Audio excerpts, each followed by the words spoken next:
Hey everybody, I'm going to read for you today 3 of my poems. A couple of them are newer, one of which I wrote about a week ago, one which I wrote about 3 or 4 months ago, and one's not so new. Actually, I wrote it about 2 years ago, and let me open up my little notebook for you, and I will read them for you. The first one I'm going to read is called The Difference Between a Girl and a Woman. The difference between a girl and a woman is something I started for since the age of 12, starting with a girl at school who I foolishly had a crush on to come and realize she wasn't worth it.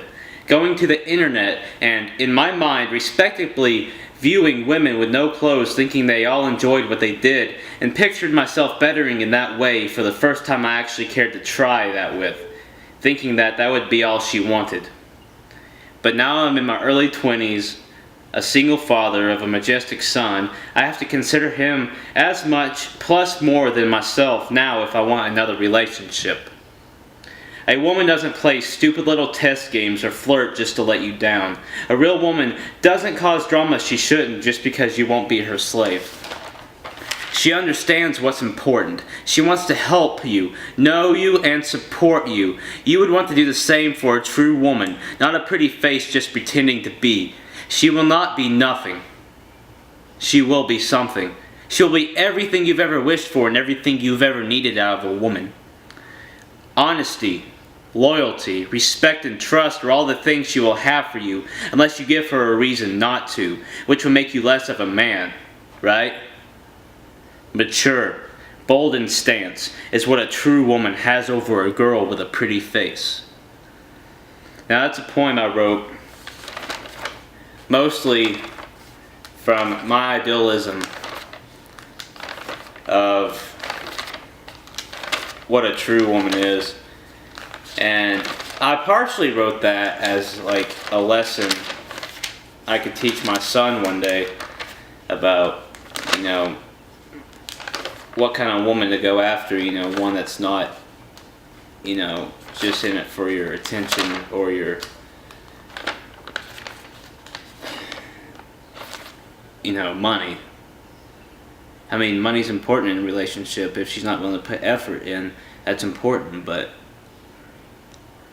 still, a woman who's not going to play games with you just to get your attention and money and fuck you over in the end.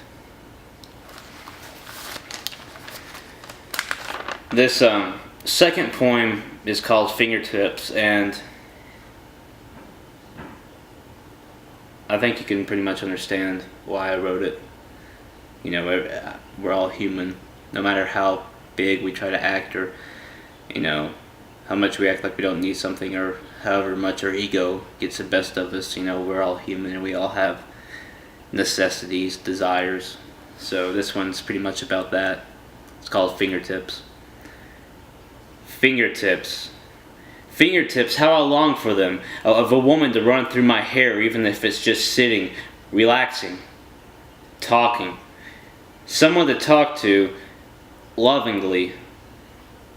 Or if I am tense, someone to listen to me, to try and understand me almost more than I do, and talk in honest reply, in logic, heart, and truth, to try and help me understand better how to maybe deal with any stress that I just can't figure out how to handle. Love me. Truly love me in a non-crazy way, a way that doesn't sugarcoat, in a way that doesn't tell our dirty laundry behind my back, making me out to be bad, something I don't need. I need fingertips running through my hair.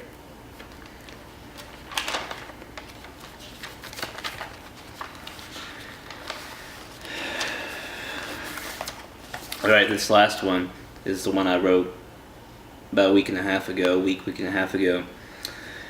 And it's kind of based off things I wish I'd seen, my experience with it, and stuff that has happened with it.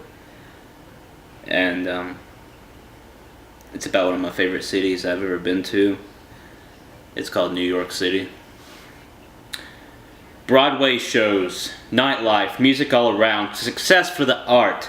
Two lovers walking down the street to see the Sex Pistols in the memory of their hearts playing down the street from a cafe where they used to eat twice a week to talk, look lovely at each other, and read the paper. A city where God and the devil themselves lived, each on either side, meeting somewhere in the middle, always having their existence acknowledged. Birth, death, family life, gang shootings, and just placement. Then, there was one day's arrival. God had forgotten to change the light bulb on his new day, and disaster struck. Destruction, people screaming, buildings and bodies falling from the sky, explosions and temporary loss of mental security. We had done similar and worse to so many others, but what was it when it happened to us? The light bulb had been changed. So when will the death of the ways of this world do the same?